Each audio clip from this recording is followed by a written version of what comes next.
सबको जय मसीह की, परमेश्वर के नाम की महिमा हो। आज हम देखेंगे ईश्वर निंदा का दंड, जो कि हमें देखने को मिलता है ले व्यवस्था और उसका 24वां अध्याय की 10 से लेकर 23वीं आयत तक।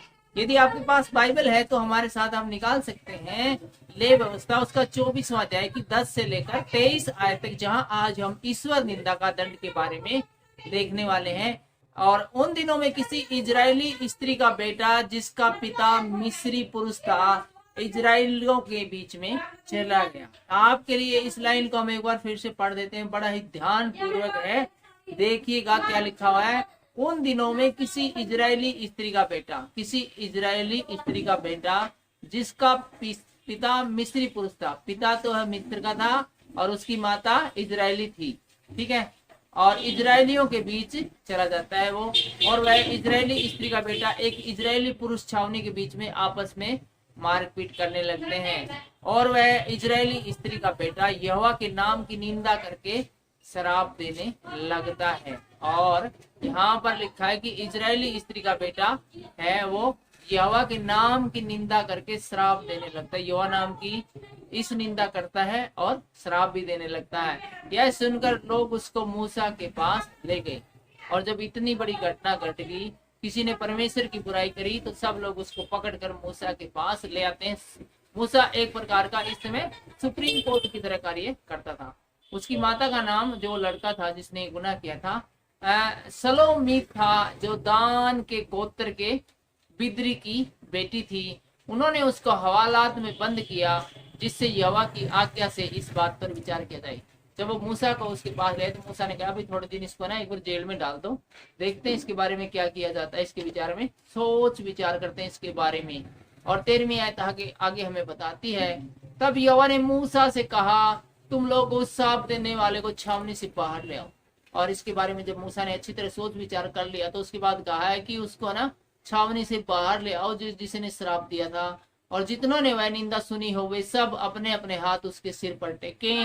तब सारी मंडली के लोग उस पर पथराव करें, और कहा कि जिसने बुराई सुनी थी सब के सब एक बार इसके सिर के ऊपर हाथ रखो, छावनी के बाहर ले आओ, और उसके बाद जितने भी मंडली के लोग सारे के सारे इसके ऊपर पथराव करना है। और तू इजरायलियों से कहे कि कोई क्यों ना हो जो अपने परमेश्वर को श्राप दे, उसे अपने पाप का भार उठाना होगा। और इसके अलावा सब इजरायलियों को बताया गया कि जो भी परमेश्वर की निंदा करेगा उसको उसके पाप का भार उठाना पड़ेगा, मतलब उसको इसका दंड का सामना करना पड़ेगा। यहोवा के नाम की निंदा करने वाला निश्चय मार डाला जाए, जो यहोवा की बुराई करेगा उस निश्चय मार डाला जाए। सारी मंडली के लोग निश्चय उस पर पथराव करे, और सबको पथराव करना है, किसी को भी छोड़ना रहना नहीं है पत्थर मारने से, हर एक को उसके पत्थर मारना है।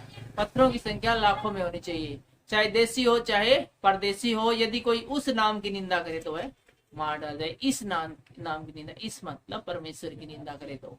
और 17वीं आयत हमें और भी ज्यादा विस्तार से बताती है, फिर जो कोई किसी मनुष्य को प्राण से मारे वह निश्चय मार डाला जाए। इसके अलावा कोई, और फिर 17वीं आयत से इस प्रकार से लिखा है, जो कोई किसी मनुष्य को प्राण से मारे वह निश्चय मार डाला जाए। और इसके अलावा ये स्पष्ट निर्देश दिए गए, कोई किसी का प्राण लेता है तो उसकी भी जान को बख्शा नहीं जाएगा, उसके भी प्राण ले लिया जाएगा। पुराने समय की आपको एक कहावत याद होगी, आंख के बदले आंख, हाथ के बदले हाथ, और जान के बदले जान। और 18वीं आयत और भी विस्तार से इस बारे में बताती है, जो कोई किसी घरेलू पशु को प्राण से मारे वह उसे भर दे, अर्थात प्राण के बदले प्राणी। और ये तो था इंसान से संबंधित नियम की, कोई किसी को जान से मारे तो उसको भी जान से मार डाला जाए।